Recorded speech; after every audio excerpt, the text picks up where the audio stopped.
একটু তাড়াতাড়ি ভাত দিয়ে দিলাম, যেহেতু আমি বেড়াতে যাব, মেয়ের শ্বশুরবাড়ি যাব। বিকালে বা দুপুরের পরে হয়তো দেওয়া সম্ভব হবে না, যেহেতু আমি থাকবো না। এই জন্য ওদের আমি তাড়াতাড়ি খাবার দিয়ে দিলাম। এই যে ভাত দিলাম, একেও দিয়েছি। এখন এদের যে অলরেডি নিয়ে আসছি আমি।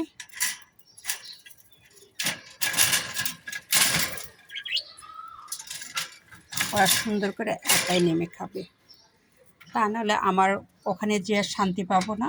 মনে হবে যে বাচ্চাগুলোর খাবার কেন আমি না দিয়ে আসলাম, দিয়ে আসলে আমার একটু শান্তি লাগবে। এদের খাবার দেওয়া শেষ হয়ে গেল। ইনি আজকে ঘরে ঢুকেছে, এই যে খাবারের জন্য চলে আসছে। এই দেখুন সুন্দর ওরা ভাত খাচ্ছে। এই দেখুন আজকে একটু তাড়াতাড়ি দিয়েছি, তার একটাই কারণ আমি একটু বাইরে যাব।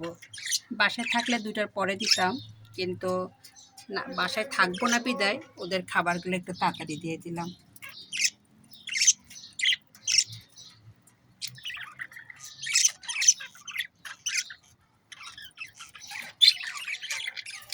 কিনারা এখনও নামছে না, তার মানে ওরা আরও পরে নামবে। হয়তো ক্ষুধার্ত না, 2টার পরে প্রতিদিন খাবার দেই, তো আজকে একটু তাড়াতাড়ি দিয়ে দিয়েছি। আর এদের সংখ্যায় বেশি, এই জন্য ওরা ক্ষুধার্ত, আগে গিয়ে খেয়ে ফেললো। হ্যাঁ রাখো, হ্যাঁ সন্ধ্যার পরে এসে দেখা হবে তোমাদের সাথে। এই জন্য তোমাদের খাবারটা আমি পুরো দিয়ে গেলাম, আমার টেনশন মুক্ত থাকার জন্য।